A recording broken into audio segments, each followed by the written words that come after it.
जय हिंद मित्रों, आप सभी का आपके इस शिक्षा संवाद YouTube चैनल में स्वागत है, जिसमें हम लोग एनटीए यूजीसी नेट 11 की तैयारी कर रहे हैं और जिसका एग्जाम आप सभी का 8 दिसंबर को होने वाला है एजुकेशन सब्जेक्ट का।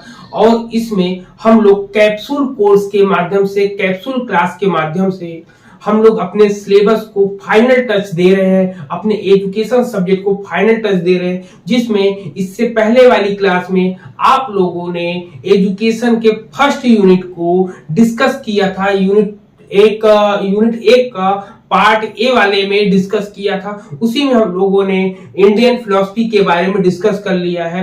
वेस्टर्न फिलॉसफी से बहुत कम पूछा जाता है, तो उसको भी एक छोटी सी रूपरेखा में हम लोगों ने डिस्कस कर लिया था। लेकिन अब जो प्रेजेंट टाइम में जो क्वेश्चंस पूछे जाते हैं वो काफी घुमावदार होते हैं, जो कि अप्लाइड मोड में होते हैं। उन सबको थोड़ा सा सॉल्व करने के लिए आपको थोड़ी सी नॉलेज होनी चाहिए। लेकिन एग्जाम के पॉइंट ऑफ व्यू से जो भी आपके की पॉइंट्स बन सकते हैं, जो भी महत्वपूर्ण बिंदु बन सकते हैं, उन सभी टॉपिक्स को, उन सभी चीजों को लेकर हम लोग यहाँ पर एक साथ आए हैं। तो चलिए हम लोग अपनी क्लास को स्टार्ट करते हैं। और अब हम लोग बात करेंगे सोशियोलॉजिकल।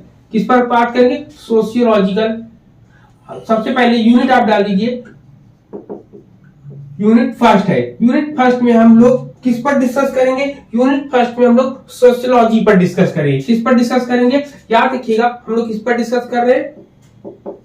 सोशियोलॉजी पर। ठीक, सोशियोलॉजी क्या होती है? समाजशास्त्र क्या होता है? तो इसमें कहते हैं स्टडी ऑफ सोशल रिलेशनशिप। इसमें क्या करते हैं? इसमें स्टडी करते हैं स्टडी ऑफ, ठीक है, इसमें क्या कहते हैं? Study of social relationship. Social relationship, ठीक, सोशल रिलेशनशिप के बारे में हम लोग बात करते हैं। तो इस पॉइंट को याद करिएगा, रखिएगा कि समाजशास्त्र क्या होता है, सोशियोलॉजी क्या होता है। इसमें कह सकते हैं स्टडी ऑफ सोशल रिलेशनशिप, मतलब समाज में जो संबंध होते हैं उनका अध्ययन करना ही आपका सोशियोलॉजी कहलाता है। और इसके फाउंडर की बात करेंगे तो इसके फाउंडर कौन है? August Comte. ठीक, ऑगस्ट कॉम्टे है, ठीक है, ऑगस्ट कॉम्टे, ठीक, इसके फाउंडर होते हैं आपके। लेकिन वहीं पे अब हम लोग जब बात करते हैं, हम लोग का जो सब्जेक्ट है एजुकेशन, उसमें हम बात करते हैं कि एजुकेशनल सोशियोलॉजी क्या होती है। उसमें हम लोग डिस्कस करते हैं कि एजुकेशनल सोशियोलॉजी क्या होती है। एजुकेशनल सोशियोलॉजी, ठीक, तो हम शिक्षा के परिप्रेक्ष्य में, शिक्षा के दृष्टिकोण से हम लोग देखेंगे कि समाजशास्त्र क्या होता है, सोशियोलॉजी क्या होती है। तो इसमें कहते हैं कि एजुकेशनल सोशियोलॉजी जो होती है वो होता है practical application of sociology in education process, मतलब शिक्षा के क्षेत्र में, शिक्षा की प्रक्रिया में उसको व्यावहारिक रूप से समाज में कैसे लागू किया जाता है उसके बारे में कहते हैं। तो इसमें कह सकते हैं, इसमें आप क्या कहेंगे? प्रैक्टिकल एप्लीकेशन, लिखिएगा, प्रैक्टिकल एप्लीकेशन, ठीक है। क्या ये एक प्रकार का प्रैक्टिकल एप्लीकेशन है किसके लिए? ऑफ सोशियोलॉजी, ठीक, ऑफ सोशियोलॉजी इन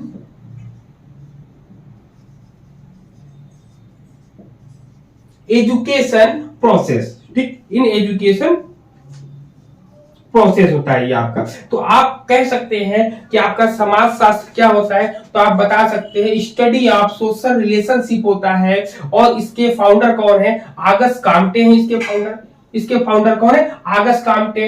वही एजुकेशनल सोशियोलॉजी की बात करेंगे तो ये क्या होता है? ये होता है प्रैक्टिकल एप्लीकेशन होता है, practical application of sociology in education process. यही पर बात होती है कि इसके फाउंडर की जब हम बात करेंगे तो एजुकेशनल सोशियोलॉजी के फाउंडर कौन होते हैं आपके, तो इसको भी आपको नोट डाउन रखना है। फाउंडर में जॉर्ज पेन है आपके। कौन है? जॉर्ज पेने। आप इसको लिख लेंगे जॉर्ज पेने, जॉर्ज पेने, ठीक। जॉर्ज पे ने इसके शैक्षिक समाजशास्त्र के फाउंडर होते हैं। इसमें हम लोग मुख्य रूप से क्या देखते हैं, प्रॉब्लम सॉल्यूशन अप्रोचेस को देखते हैं। समस्या समाधान जो होता है, समस्या समाधान उपागम के बारे में यहाँ पर हम देखते हैं। हम देखते हैं कि समाज में जो भी लोग रह रहे हैं, क्या उनको समाज में शैक्षिक रूप सामाजिक रूप से शिक्षा मिल रही है कि नहीं मिल रही, उन सब पॉइंट्स को हम लोग डिस्कस करते हैं। लेकिन यहीं पर अगर हम डिस्कस करेंगे, एक पॉइंट आपके एग्जाम में आता है, उसको भी आप लोग नोट डाउन रखेंगे, नोट डाउन करेंगे कि क्या होता है। एक होता है एजुकेशनल सोशियोलॉजी, एक क्या होता है, एजुकेशनल सोशियोलॉजी होता है, ठीक। और दूसरा क्या होता है इसी में फैक्टर जो होता है, sociology of education, sociology of education, ठीक। सोशियोलॉजी ऑफ एजुकेशन होता है आपका। तो ये क्या होता है, इसको शैक्षिक समाजशास्त्र हम लोग बोलते हैं, इसको बोलते हैं शैक्षिक समाजशास्त्र, शैक्षिक समाजशास्त्र होते हैं। ये क्या होता है, शिक्षा का समाजशास्त्र होता है, ये शिक्षा का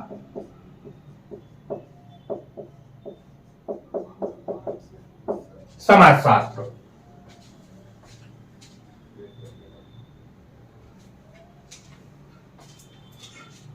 ठीक है, तो अब इन दोनों में हम लोग देखेंगे डिफरेंस क्या होता है, इन डिफरेंसेस को हम लोग जानते हैं, समझते हैं क्या होता है।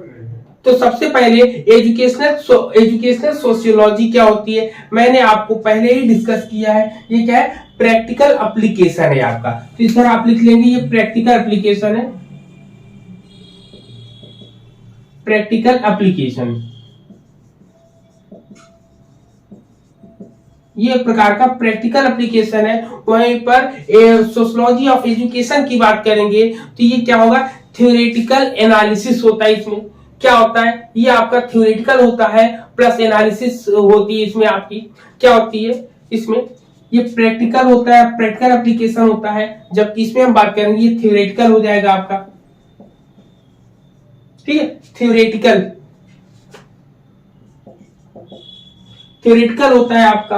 और ये आपका सोशियोलॉजी ऑफ एजुकेशन, शिक्षा का समाजशास्त्र जो होता है, इसमें एनालिसिस करते हैं। क्या करते हैं, एनालिसिस करते हैं, विश्लेषण करते हैं। किसका करते हैं एनालिसिस, प्रॉब्लम फाइंडिंग। क्या करते हैं, एनालिसिस करते हैं और प्रॉब्लम फाइंडिंग करते हैं, problem finding.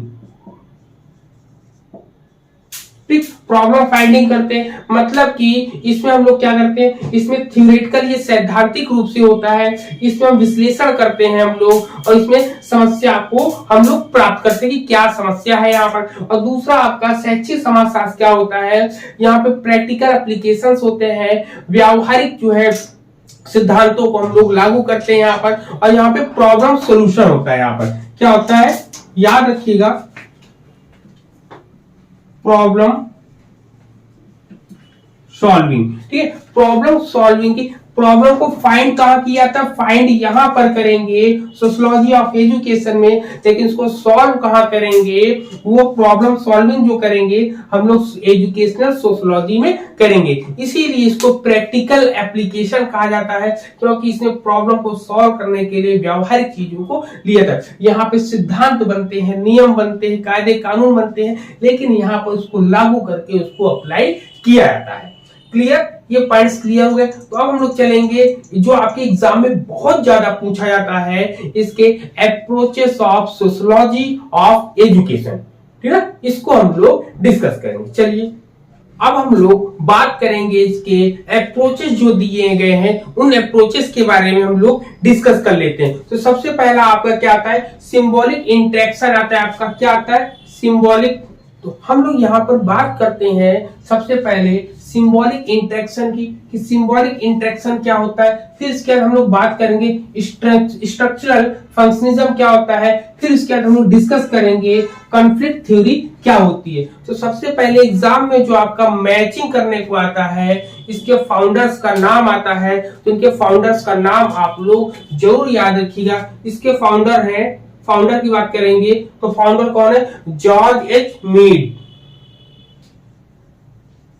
George H Mead, ठीक है, जॉर्ज एच मीड होते हैं। वहीं पे हम लोग संरचनात्मक प्रकारवाद की बात करेंगे तो इसमें स्पेंसर, इमाइल दुर्खीम और का नाम आता है। किसका? स्पेंसर, ठीक, स्पेंसर का नाम आता है।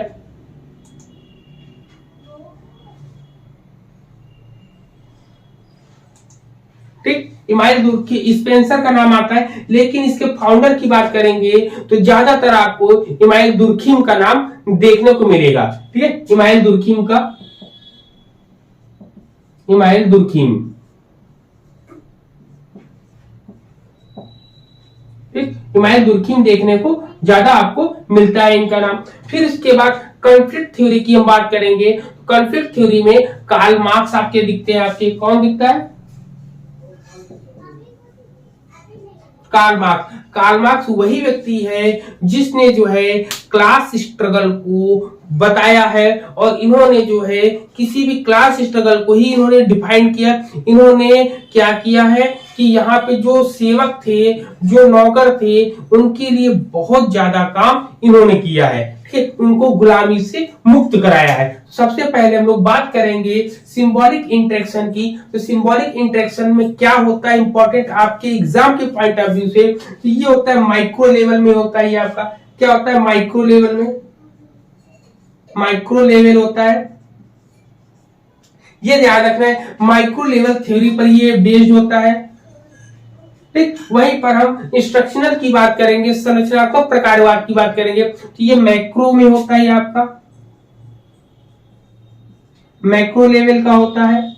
वहीं अगर इधर हम बात करेंगे तो इसमें आपका, इसमें डिफरेंसेस ग्रुप के बारे में बात करेंगे। ये माइक्रो, याद रखिएगा, सिंबॉलिक इंटरेक्शन जो है आपका माइक्रो लेवल का है। वही स्ट्रक्चरल फंक्शनिज्म जो होता है, जिसको हम लोग संरचनात्मक प्रकारवाद बोलते हैं, वो आपका मैक्रो लेवल का होता है यहाँ पर। ठीक है, यहाँ पर लेकिन फिर इसके बाद और इसमें अगर हम बात करेंगे कि कार्ल मार्क्स में, तो कार्ल मार्क्स ने जो है इसमें डिफरेंटेड ग्रुप की बात करी है। इसमें क्लास स्ट्रगल की बात ज्यादा होती है।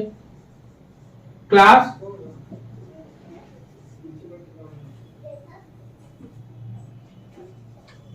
ठीक, क्लास स्ट्रगल की बात इनमें ज्यादा होती है।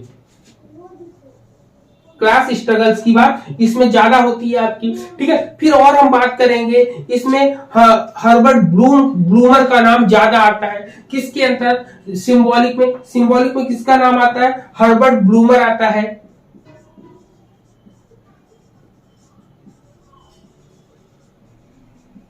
ठीक, हर्बर्ट ब्लूमर का नाम ज्यादा आता है। अगर इसकी बात करें कि इसकी कंडीशन क्या होती है, इसमें कहता है interaction with other and society. ये पॉइंट को नोट करना है। क्या है आपका नोट पॉइंट? मेन पॉइंट क्या है? Interaction,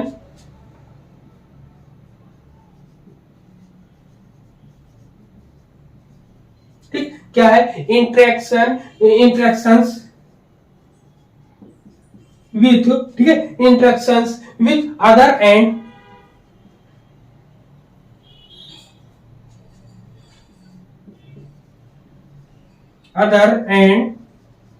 society.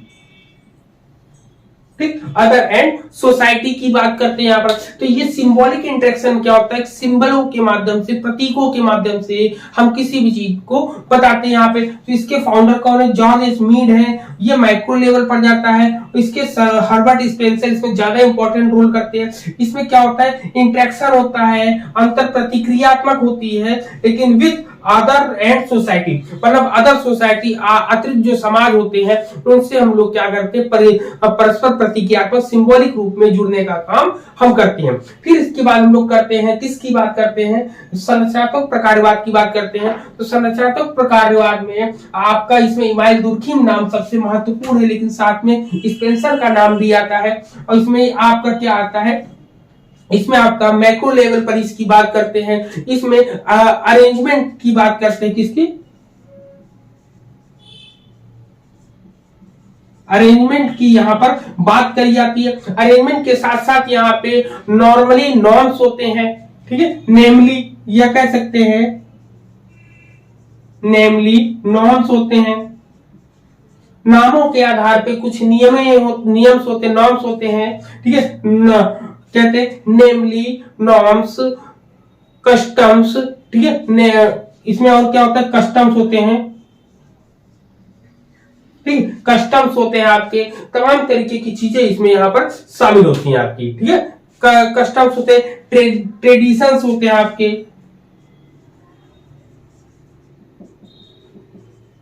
ठीक। ट्रेडिशंस होता है आपका, और इसमें एंथ्रोपोलॉजी होती है आपकी। क्या होती है इसके अंदर,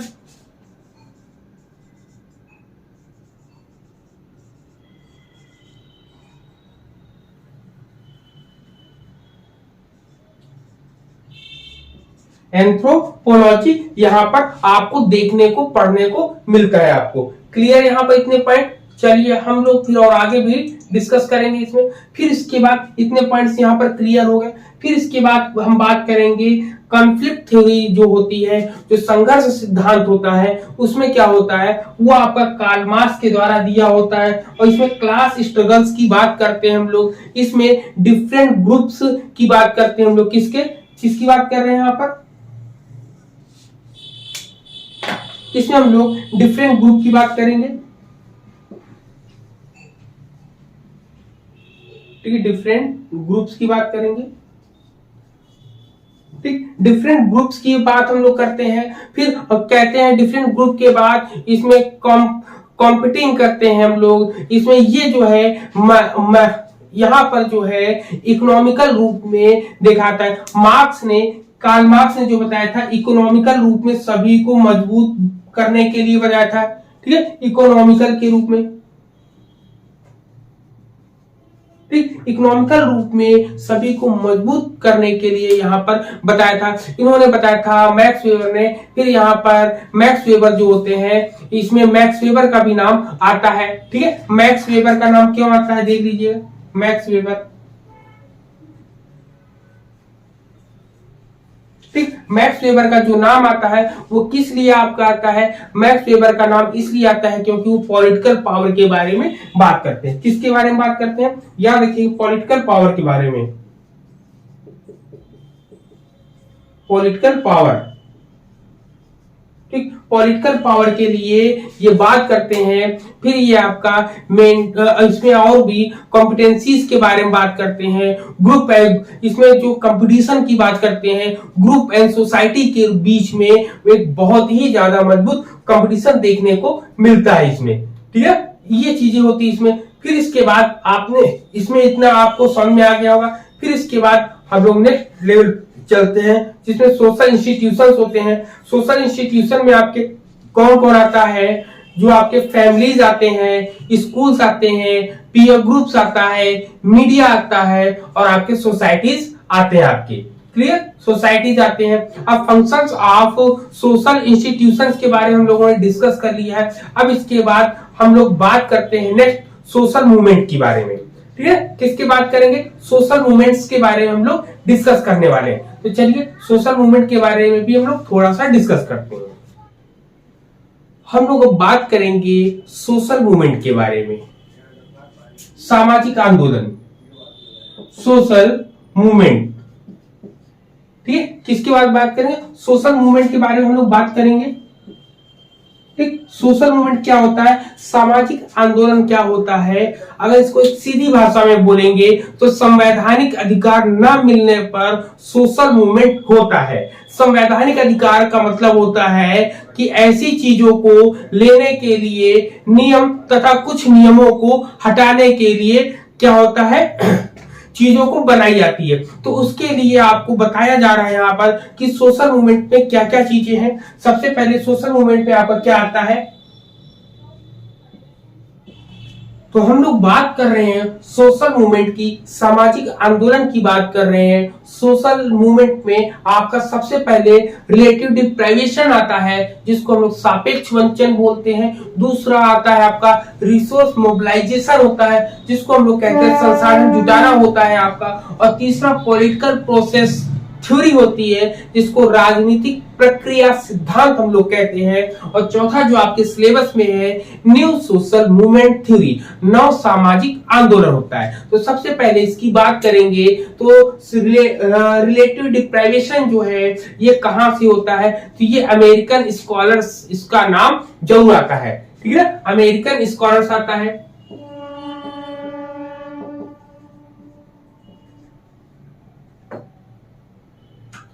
ठीक, क्या नाम आता है, अमेरिकन स्कॉलर आता है।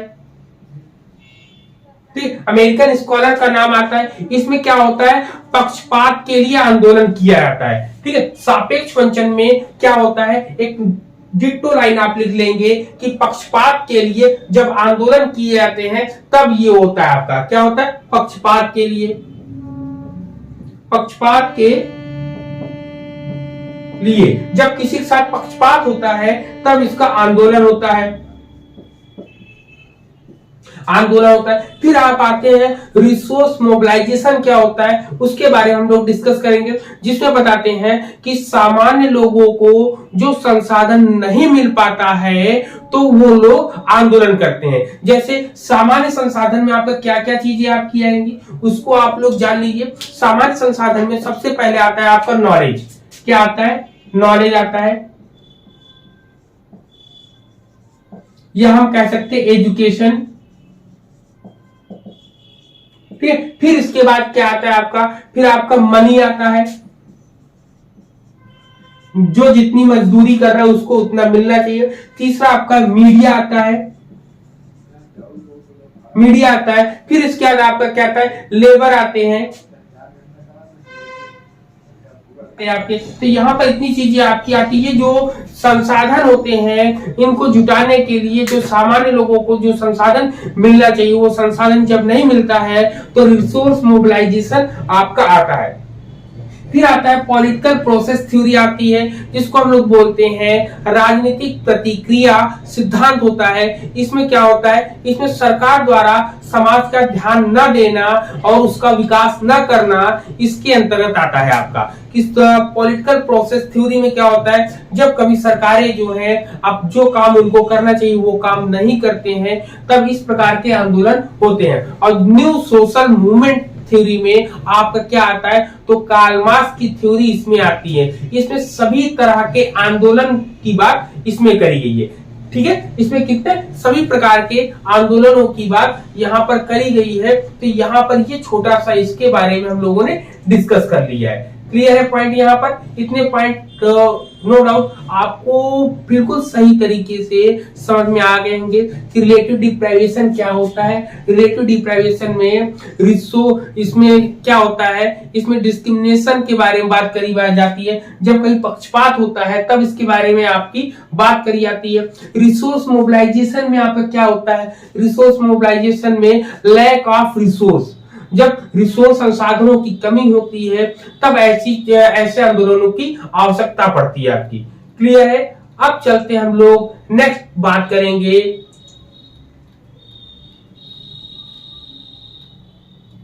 अब हम लोग बात करेंगे और भी पॉइंट को, जिसमें आपका एजुकेशन एंड कल्चर्स क्या होता है, सोशलाइजेशन क्या होता है, सोशल इंस्टीट्यूशंस क्या होते हैं, एडॉप्टेशंस क्या होते हैं, इन सब चीजों पे हम लोग डिस्कस करेंगे। चलिए डिस्कस करते हैं हम लोग। अब हम लोग बात करेंगे एजुकेशन एंड कल्चर की बात करेंगे। ठीक है, किसकी बात करेंगे, एजुकेशन एंड कल्चर्स की बात करेंगे। हम संस्कृति और शिक्षा की बात करते हैं। ठीक है, कल्चर्स एंड एजुकेशन की हम लोग बात करेंगे।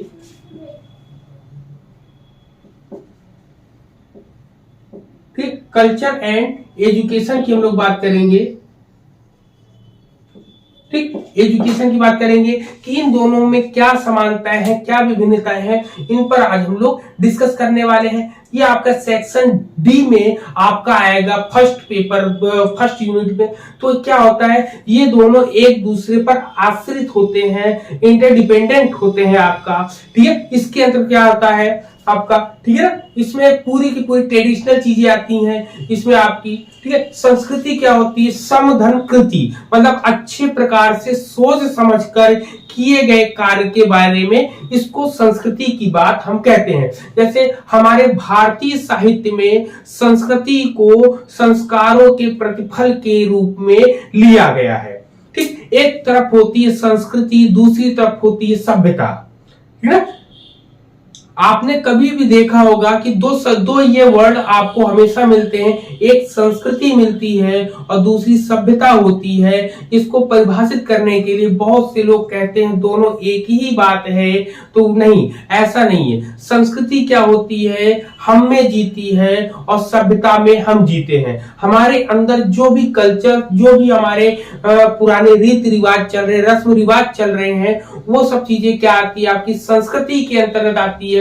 लेकिन जिस तरीके से हम लोग खा पी रहे हैं, कपड़े पहन रहे हैं, अपनी लाइफ स्टाइल चेंज कर रहे हैं, तो वो आपकी सभ्यता के अंतर्गत आती है। तो इस डिफरेंस को भी आप लोगों को ध्यान में रखना है, ठीक। अब यहाँ पर इसके बाद हम बात करेंगे कि इसके कल्चरल लैग एक आता है आपका, है ना। क्या आता है आपका, संस्कृति का एक आपका संस्कृतिकरण के रूप में आता है। तो इसमें क्या होता है, एक अमेरिकन समाजशास्त्री थे आगबर्न, क्या नाम था उनका, आगबर्न था, ठीक। आगबर नाम था उनका। आगबर ने, ठीक है, ठीक, आगबर नाम था। आगबर नाम ने, इन्होंने जो है कल्चरल लैग की बात करी है। किसकी बात करी है, कल्चरल लैग की बात करिए।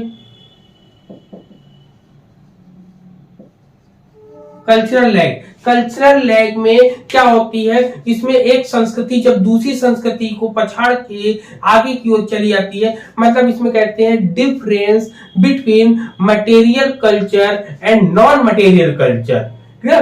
तो इसमें जब दो तरीके की इन्होंने बात करी है, अकबर ने जो अपनी संस्कृति को जो है दो भागों में विभाजित किया है, एक भौतिक संस्कृति और दूसरी अभौतिक संस्कृति। एक होती है भौतिक संस्कृति, ये क्वेश्चन आप में आता भी है कि कल्चरल लैग की बात किसने करी है, तो कल्चरल लैग की बात याद रखिएगा अकबर ने करी है। और इन्होंने कल्चरल लैग कैसे, इसमें जब एक संस्कृति जो है दूसरी संस्कृति पर हावी हो जाती है, कल्चरल लैग की परिभाषा क्या होती है इसको जान लीजिए।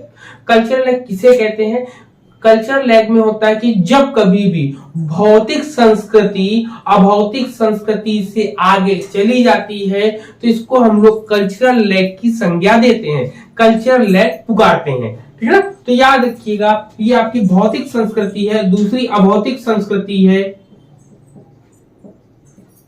अभौतिक संस्कृति होती है, ठीक है, इसको बोलते हैं हम लोग मटेरियलिस्टिक, ठीक है, मटेरियल या मटेरियलिस्टिक बोलते हैं, मटेरियल कल्चर, ठीक। और इसको बोलते हैं नॉन मटेरियल कल्चर, नॉन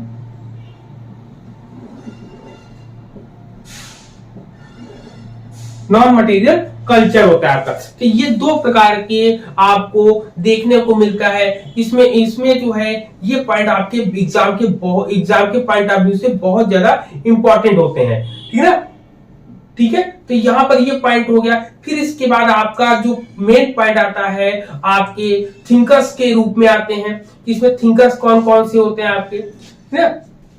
इसमें सोशल मोबिलिटी आती है, सोशल मोबिलिटी में भी आप इसको डिस्कस कर ले जाएंगे आप, ठीक है ना। अब चलिए हम लोग बात करते हैं किसकी, अब हम लोग बात करेंगे जितने भी आपके सोशल थिंकर्स हुए हैं उनसे रिलेटेड हम लोग डिस्कस करेंगे। चलिए अब नेक्स्ट करते हैं विवेकानंद जी के बारे में। स्वामी विवेकानंद, ठीक। स्वामी विवेकानंद ने दर्शन के क्षेत्र में क्या योगदान दिया था, तो स्वामी विवेकानंद जी ने दर्शन के क्षेत्र में नव वेदांत के बारे में इन्होंने बताया था। किसके बारे में, नव वेदांत के बारे में, नव वेदांत के बारे में। अगर इनके जन्म की बात करें तो इनका जन्म जो है 12 जनवरी 1863 ईस्वी को होता है। आपके एग्जाम में अभी कुछ ही समय पहले, जो इससे पहले जो एग्जाम हुए थे, उसमें इनके जन्म के बाद, इनके बर्थ के क्रम को लगाने को आया था। तो याद रखिए, स्वामी विवेकानंद जी का जन्म जो है 12 जनवरी 1863 ईस्वी को कोलकाता में होता है और इनके बचपन का नाम नरेंद्र नाथ दत्त होता है तथा इनके पिता का नाम विश्वनाथ और माता का नाम भुवनेश्वरी होता है। लेकिन इनके गुरु के बारे में पूछा जाता है कि इसमें स्वामी विवेकानंद जी के गुरु का नाम क्या था। तो स्वामी विवेकानंद जी के गुरु का नाम स्वामी रामकृष्ण परमहंस रहता है, ठीक है। और इनकी मृत्यु की बात करें तो इनकी मृत्यु जो होती है 4 जुलाई 1902 ईस्वी को होती है। तो इनके जन्म की बात करेंगे, जन्म जो होता है, जन्म कब होता है, 12 जनवरी को, 12 जनवरी 1863 ईस्वी को होता है, ठीक है। और इनकी मृत्यु जब होती है, ठीक है, मृत्यु कब होती है, तो मृत्यु होती है आपकी 4 जुलाई 1902 को, 4 जुलाई 1902 को इनकी मृत्यु होती है। इन्होंने अपने जीवन में सबसे महत्वपूर्ण कार्य क्या किया है, तो रामकृष्ण मिशन की स्थापना की है। किसकी स्थापना की? रामकृष्ण मिशन की, रामकृष्ण, ठीक है, क्या होता है, रामकृष्ण मिशन की, ठीक। रामकृष्ण मिशन की स्थापना कब की थी, तो याद रखिए इनकी डेट को 1 मई 1897 में, 1 मई 1897, 1 मई 1897 को इन्होंने जो है रामकृष्ण मिशन की स्थापना करी थी। इन्होंने कर्मयोग पुस्तक की रचना करी थी। कर्मयोग में इन्होंने 4 रूप बताए थे, कार्य, प्रेम, मनोविज्ञान और ज्ञान का मार्ग, ठीक है। इन्होंने इनके जीवन में सबसे ज्यादा जो प्रभाव डाला है अद्वैत वेदांत को, ये सार्वभौमिक विज्ञान के रूप में मानते थे।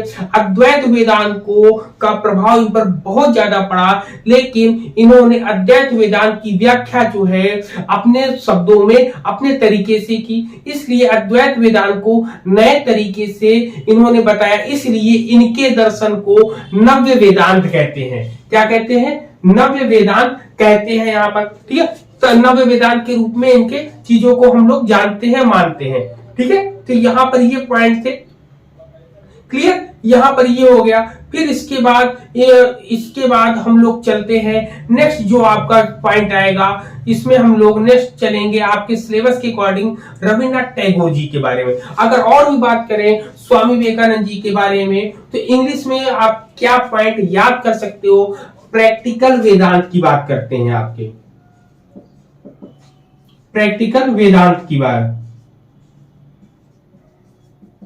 प्रैक्टिकल वेदांता के बारे में बात करते हैं। दूसरा आपका मैन मेकिंग एजुकेशन की बात करते हैं। किसकी? याद रखिएगा, मैन मेकिंग एजुकेशन की ये लोग बात करते हैं, मैन मेकिंग एजुकेशन की बात करते हैं। फिर इसमें आपका रामकृष्ण मिशन की, फिर यूथ, इन्हीं के जन्म दिवस पर जो है कौन सा युवा दिवस मनाया जाता है, यूथ डे बनाया जाता है, नेशनल यूथ डे इन्हीं के बर्थ पर मनाया जाता है आपका। क्लियर, ये पॉइंट क्लियर हो गया। फिर इसके बाद हम लोग नेक्स्ट पॉइंट पे हम बात करेंगे। नेक्स्ट जो होगा आपका कौन होगा, रविंद्रनाथ टैगोर जी के बारे में हम लोग डिस्कस करेंगे, ठीक है। किसके बारे में डिस्कस करेंगे? रविंद्रनाथ टैगोर जी के बारे में। रविंद्रनाथ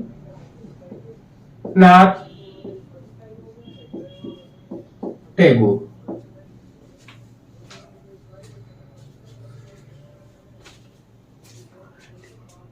रविन्द्रनाथ टैगोर जी के बारे में जो हम बात करते हैं, तो इनका जन्म कब होता है? 1 मई। इनका जन्म की बात करेंगे हम लोग, तो इनका जन्म जो होता है 1 मई होता है, 1 मई 1861 ईस्वी को इनका जन्म होता है, ठीक है। कब होता है? 1 मई 1861 ईस्वी को जन्म होता है। स्थान क्या है आपका? कोलकाता है या कलकत्ता है। पुराने समय में इसको कलकत्ता कहा जाता था, अब कोलकाता कहा जाता है। इनके पिता का नाम क्या था? श्री देवेंद्र नाथ टैगोर था, तथा माता जी का नाम क्या था? शारदा देवी था आपका, ठीक है। इन्होंने दर्शन के क्षेत्र में इन्होंने कौन सा दर्शन दिया था, ये एग्जाम में पूछा जाता है। तो इन्होंने दिया था विश्व बोध दर्शन। क्या दिया था? विश्व बोध। ठीक है, विश्व बोध दर्शन की बात ये करते हैं। किसकी बात करते हैं? विश्व बोध दर्शन की बात करते हैं। ठीक है, इन्होंने इनके में यही सबसे ज्यादा इंपॉर्टेंट होता है। और अगर एग्जाम के पॉइंट ऑफ व्यू से बात करें कि इन्होंने क्या क्या पॉइंट्स इनमें दिए जो एग्जाम में पूछे जाते हैं आपके एनटीए यूजीसी नेट के एग्जाम में, तो इन्होंने यूनिवर्सल मैन की बात करी है। किसकी बात करी है?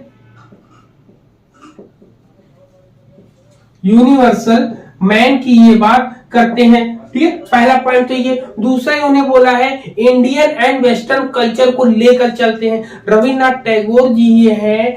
ठीक है, इन्होंने क्या इंडियन एंड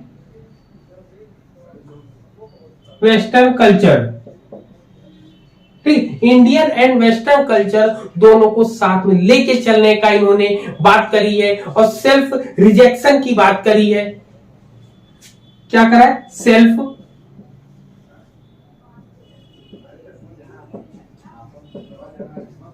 रिजेक्शन की बात करी। यहाँ पर सेल्फ रिजेक्शन के साथ साथ यहाँ पर क्या करी? नेचुरल इन्वायरमेंट की बात करी इन्होंने। क्या बात करी है?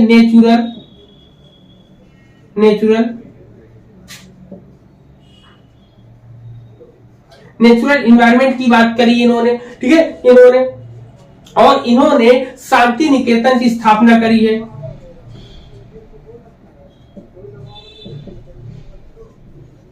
ठीक, इन्होंने किसकी स्थापना करी है? शांति निकेतन की स्थापना करी है। अब इन्होंने सबसे पहले यूनिवर्सल मैन की बात करी है। दूसरा इंडियन और वेस्टर्न कल्चर को ये साथ में लेके चलते थे। सेल्फ रिजेक्शन की बात करते थे। ठीक है, सेल्फ रिजेक्शन की बात करते, फिर नेचुरल इन्वायरमेंट। याद रखिएगा, जिस तरीके से प्रकृति को शिक्षा के क्षेत्र में लाने का काम रूसों ने किया है, उसी प्रकार रविंद्रनाथ टैगोर ने जो है शिक्षा के अंतर्गत नेचुरल इन्वायरमेंट को, प्राकृतिक वातावरण को लाने का कार्य किया है। और इन्होंने शांति निकेतन की स्थापना करी थी। इन्होंने बताया था कि बच्चों को प्रकृति के इन्वायरमेंट में प्रकृति के साथ जोड़कर आप पढ़ाओगे तो वो बहुत जल्दी और बहुत अच्छे तरीके से चीजों को सीख लेंगे, चीजों को एब्जॉर्ब कर लेंगे। ठीक है, तो ये था इसमें आपका। और इसमें और अगर हम बात करेंगे तो इसमें और भी इन्होंने बहुत से पॉइंट को बारे में डिस्कस किया है। यहाँ एक बात आती है शांति निकेतन आश्रम की स्थापना की बात आती है, तो याद रखिए, उसको भी आप लिख लीजिए। 1892 को इन्होंने शांति निकेतन की स्थापना ये करते हैं ना। इस पॉइंट को भी आप लोग नोट डाउन करिएगा। इसमें विश्व भारती विश्वविद्यालय के नाम से भी इसको हम लोग जानते हैं। हम लोग क्लियर है पॉइंट। अब इसके बाद हम लोग बात करेंगे महात्मा गांधी जी के बारे में, जिनके बारे में पूरा देश नहीं पूरा विश्व जो है इनको जानता है, इनके बारे में जानता है, इनकी शक्ति, इनकी ताकत को जानता है। गांधी जी के बारे में ऐसे बहुत सी कहानियां हैं। अभी देखा होगा हाल ही में नरेंद्र मोदी जी ने उनके जन्म दिवस पर सभी विदेशियों जन्म दिवस पर बहुत अच्छा कार्यक्रम किया था। और G20 जो कार्यक्रम हुआ था, G20 कार्यक्रम में सभी जितने भी लोग यहाँ पर अपने यहाँ शामिल हुए थे G20 में, उन लोगों को महात्मा गांधी जी के बारे में उन्होंने बहुत अच्छे तरीके से बताया और समझाया था ना। उन्होंने बताया कि महात्मा गांधी की ताकत क्या होती, हम लोगों ने भी उसको पूरी तरीके से अच्छे से देखा था। ठीक है, तो चलिए अब नेक्स्ट पॉइंट पर हम लोग चलते हैं। बात करेंगे महात्मा गांधी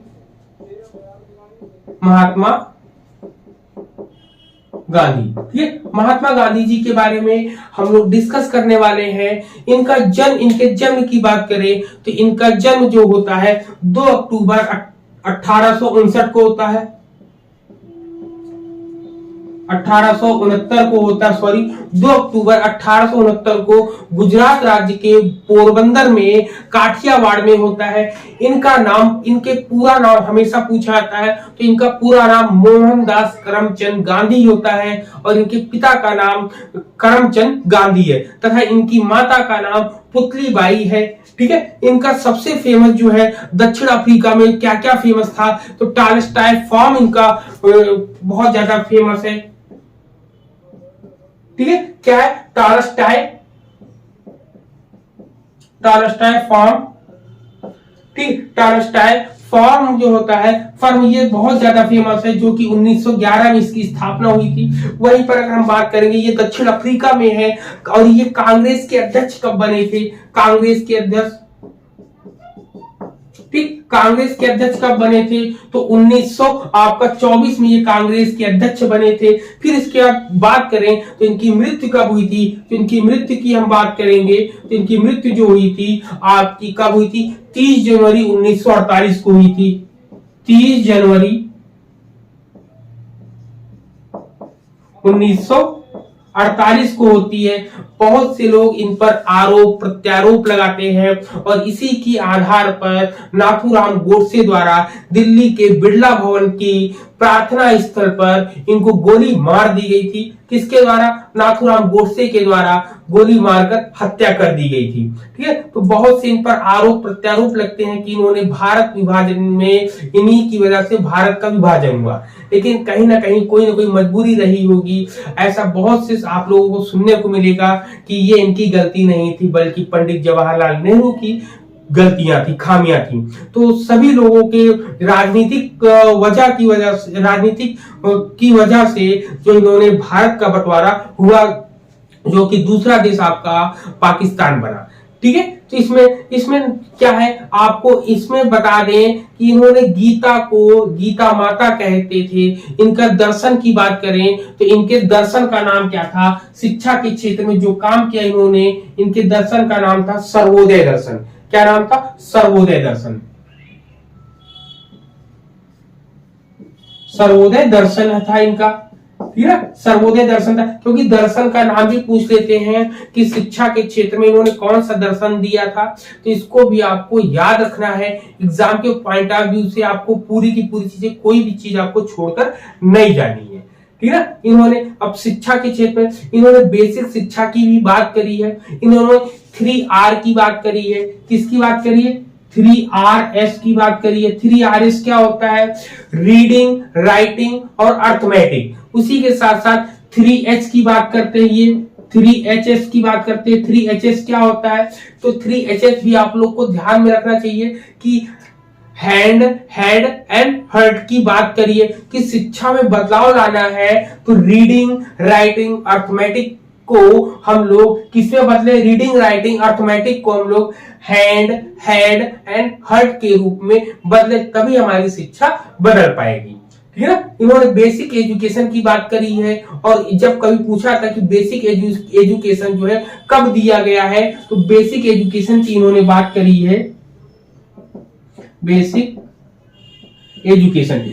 एजुकेशन की अगर हम बात करेंगे तो 1937 ईस्वी में इन्होंने इसके दिया है। क्या है? बेसिक शिक्षा या आधारित शिक्षा की बात इन्होंने दी है। कहां पर दी थी? वर्धा में दी थी। राष्ट्रीय शिक्षा सम्मेलन का आयोजन हुआ था, तो उसमें ही इसे जो है बेसिक शिक्षा कहा गया था। इसमें सिद्धांत क्या था कि राज्य को 7 से 14 वर्ष आयु के बच्चों को अनिवार्य रूप से निःशुल्क प्राथमिक शिक्षा दी जानी चाहिए। ठीक है, लेकिन यहाँ पर कभी कभी पूछा जाता है कि बेसिक शिक्षा के दोष क्या होते हैं, तो उसमें आप बता सकते हो अपूर्ण योजना थी, उच्च शिक्षा के संबंध का अभाव था, नगरीय क्षेत्रों के लिए अनुपयुक्तता थी।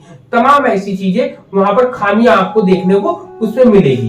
ठीक है, तमाम चीजें आपको देखने को मिलेगी। अब यहाँ पर हम बात करें कि और इसमें क्या होता है, इन्होंने और क्या क्या पॉइंट्स के बारे में गांधी जी ने बताया। तो इन्होंने कास्टलेस सोसाइटी के बारे में बात करी है। किसके बारे में?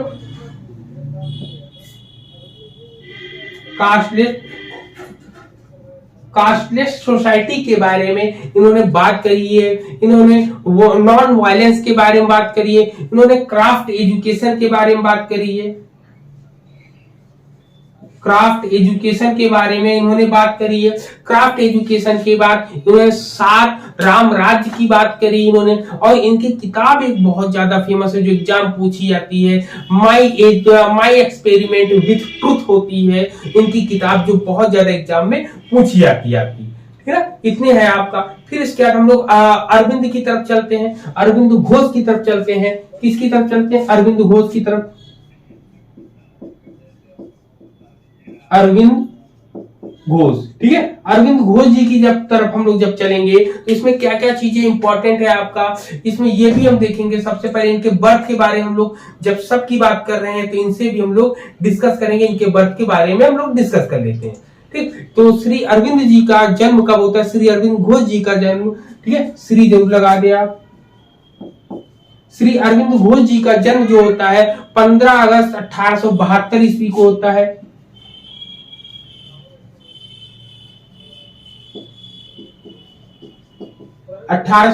ईस्वी को होता है इनका जन्म। कहां पर होता है, कलकत्ता में होता है। इनके पिता का नाम कृष्ण घन घोष होता है। ठीक है, इन्होंने गीता से अधिक प्रभावित होकर इन्होंने कर्म योग और ध्यान योग की वैज्ञानिक व्याख्या की है।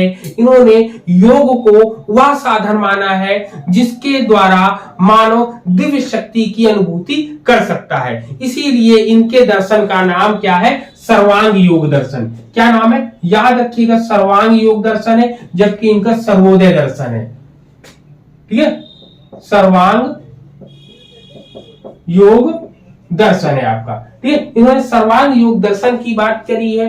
इन्होंने विकास की 2 अवस्थाओं के बारे में बताया है, दिशाएं बताई थी। एक अवरोहण होता है और एक आरोहण होता है। इन्होंने सत्य चित्त आनंद की बात करी है। इसमें जो एग्जाम के पॉइंट ऑफ व्यू से बहुत ज्यादा पूछा जाने वाला प्रश्न है उसको भी आप लोग ध्यान रखिएगा।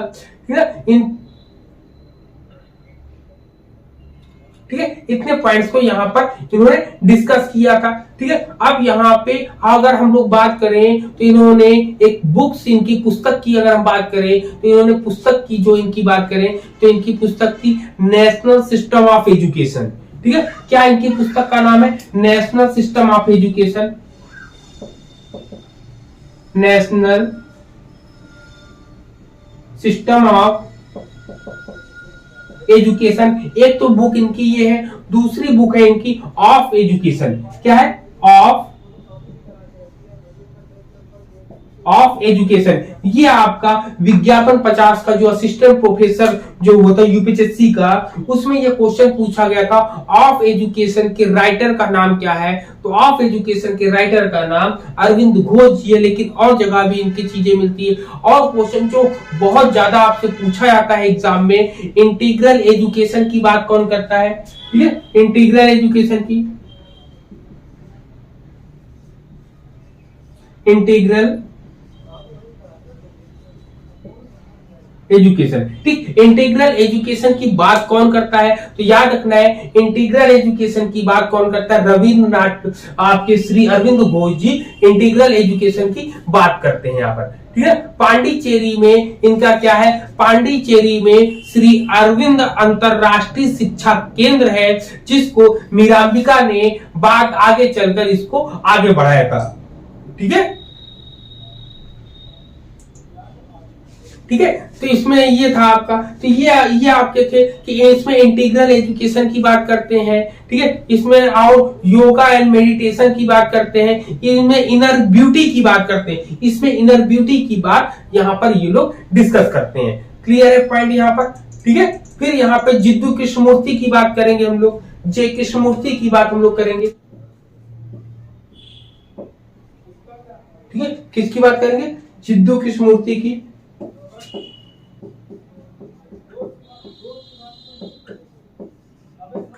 ठीक, जिद्दू कृष्णमूर्ति की बात करते हैं तो जे कृष्णमूर्ति का जन्म कब होता है, तो इनका 11 मई 1895 ईस्वी को होता है। कब, 11 मई 1895 ईस्वी को इनका जन्म होता है।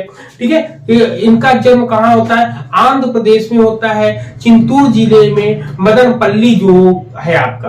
और इनके पिता का नाम क्या है, जिद्दू नारायण होता है, माता का नाम संजीवम्मा होता है। ठीक है, इनकी मृत्यु की बात करेंगे तो मृत्यु कब हुई थी आपकी। ठीक, तो आपकी मृत्यु की बात करेंगे तो आपकी मृत्यु जो होती है 17 फरवरी 1986 को। इसमें 17 फरवरी 1986 को आपका देहांत होता है, जिसको निद्रा अवस्था बोलते हैं हम लोग इसको। और इनकी मृत्यु जो होती है 91 वर्ष की अवस्था में होती है।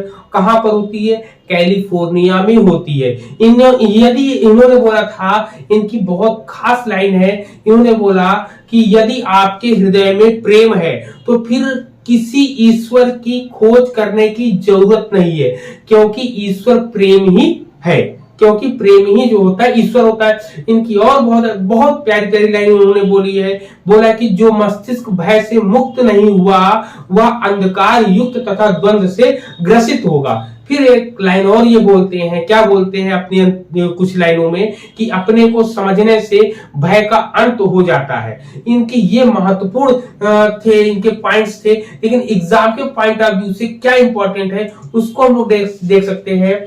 इन्होंने फ्रीडम, मतलब इन्होंने फर्स्ट एंड लीगल फ्रीडम की बात करी है, इन्होंने नेचुरल एजुकेशन की बात करी है, इन्होंने बोला नो फिक्स्ड करिकुलम। इनका मेन पॉइंट है नो फिक्स्ड, ठीक है, इनका क्या है, नो फिक्स्ड करिकुलम,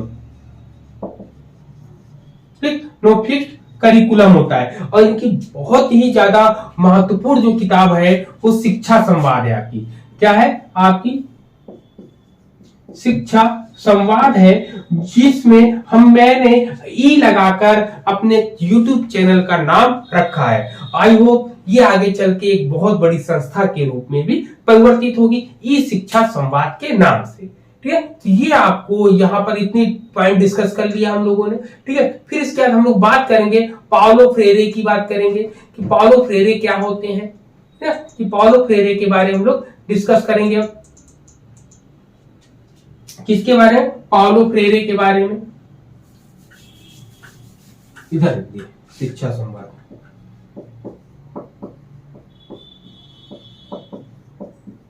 ठीक, पुस्तक है इनकी, ठीक, पुस्तक है। अब हम पाउलो फ्रेरे की बात करेंगे, ठीक है।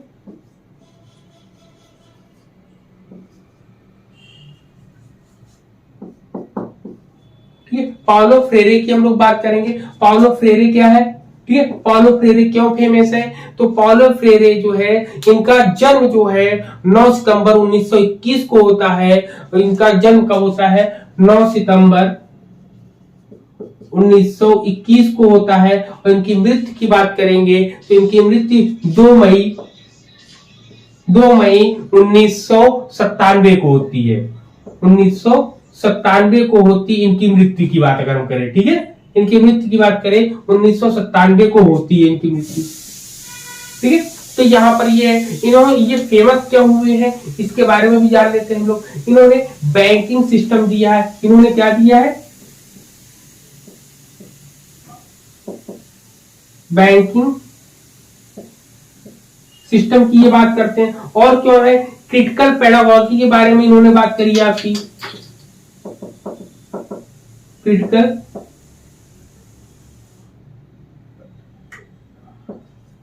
क्रिटिकल पेडागॉजी के बारे में ये बात करते हैं आपकी।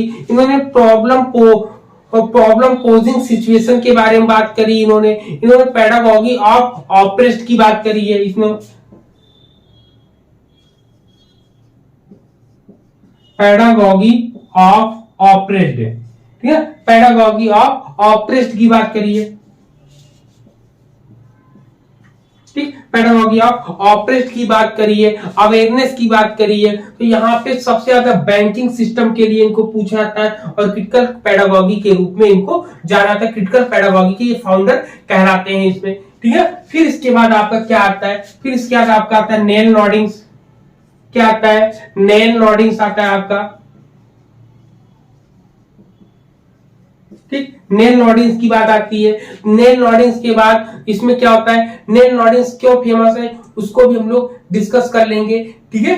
नेल नॉडिंग्स क्यों फेमस है ये भी याद करिएगा, नेल नॉडिंग्स क्यों फेमस है आपके इसमें, ठीक है। नेल नॉडिंग्स की हम बात करेंगे तो नेल नॉडिंग्स का जन्म जो होता है 19 फेब को होता है, ठीक है, 19 फरवरी 1929 ईस्वी को होता है। इसमें इनकी फिलॉसफी ऑफ एजुकेशन इनकी पुस्तक है, इनकी केयरिंग मॉडल है आपका, क्या है आपका केयरिंग मॉडल है, इसलिए आप ज्यादा फेमस है आपका, ठीक है। इसमें क्या होती है, नेल नॉडिंग्स की केयरिंग मॉडल इसमें ज्यादा फेमस है आपका, ठीक है। नेल नॉर्डिंग्स के क्या है, आपका केयरिंग मॉडल है, केयरिंग मॉडल लिख लीजिए इसको, केयरिंग मॉडल, ठीक, केयरिंग मॉडल है, इसलिए आपका नाम सबसे ज्यादा देखभाल मॉडल जो होता है, शिक्षा में आवश्यकताओं की पहचान करना, इसकी इनकी जो है सबसे प्रमुख जो है पुस्तक मानी गई है, इसलिए इनको ज्यादा वहां पर बात करते हैं। फिर इसके इसमें और आपका क्या आता है, इसमें आपका आता है वोल्स्टनक्राफ्ट, क्या आता है, वोल्स्टनक्राफ्ट आता है आपका,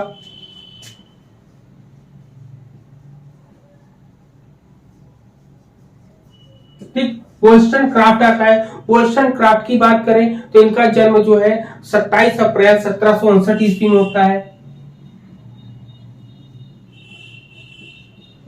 27 अप्रैल 1759 ईस्वी का, और 59 ईस्वी को इनका जन्म होता है, इंग्लैंड में होता है, ठीक है। इनकी मृत्यु जो होती है 1797 में ईस्वी में होती है।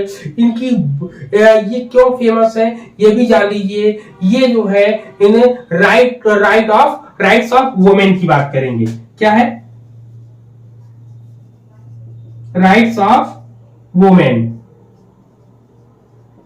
राइट्स ऑफ वुमेन की बात इन्होंने ये करते हैं आपका। फिर आपका सावित्रीबाई फुले आता है, सावित्रीबाई फुले, ठीक, सावित्रीबाई फुले के बारे में बात करेंगे, ठीक है, सावित्रीबाई फुले, ठीक, सावित्रीबाई फुले के बारे में बात करेंगे हम लोग। सावित्रीबाई फुले क्यों फेमस है, इनके बारे में भी हम लोग डिस्कस करेंगे। सबसे पहले नेल नॉर्डिंग्स क्यों फेमस है, तो राइट्स ऑफ वुमेन्स के बारे में इन्होंने डिस्कस किया, इसलिए ये सबसे ज्यादा फेमस है, ये फेमिनिस्ट है आपके, ठीक है। अब सावित्रीबाई फुले की बात करेंगे।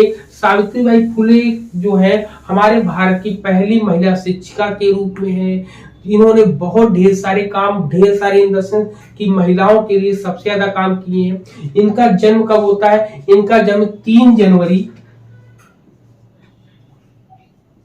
1800, ठीक है, 3 जनवरी 1831 को होता है, ठीक है, डेट याद रखिएगा, 3 जनवरी 1831 को इनका जन्म होता है। कहां पर होता है, महाराष्ट्र में होता है। इनका विवाह जब होता है तब इनकी उम्र 9 वर्ष की होती है।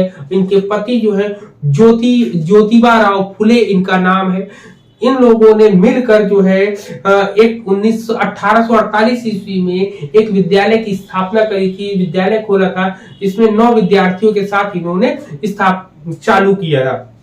कहते हैं कि जिस समय इन्होंने स्कूल खोला था उस समय जो उच्च वर्ग के लोग थे, कुलीन वर्ग के जो लोग थे, उन लोगों ने इनका बहुत ज्यादा विरोध किया, और लेकिन फिर भी इन्होंने विरोध के बावजूद भी शिक्षा देना नहीं बंद किया और सभी को पढ़ाने का कार्य किया है। इन्होंने विधवाओं को पुनर्विवाह के लिए प्रोत्साहित किया तथा इन्होंने देखभाल केंद्र जो है 1863 ईस्वी में किया।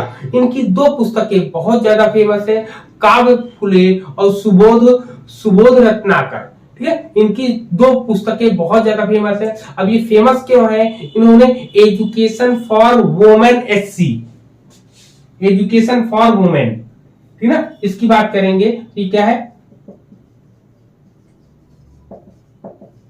एजुकेशन फॉर वुमेन, ठीक है, महिलाओं की शिक्षा के बारे में बात करी, वो भी एससी, सबसे ज्यादा एससी महिलाओं के बारे में सब तो बात करी, लेकिन एससी के लिए सबसे ज्यादा करी है, ठीक है, सबसे ज्यादा बात करी इन्होंने।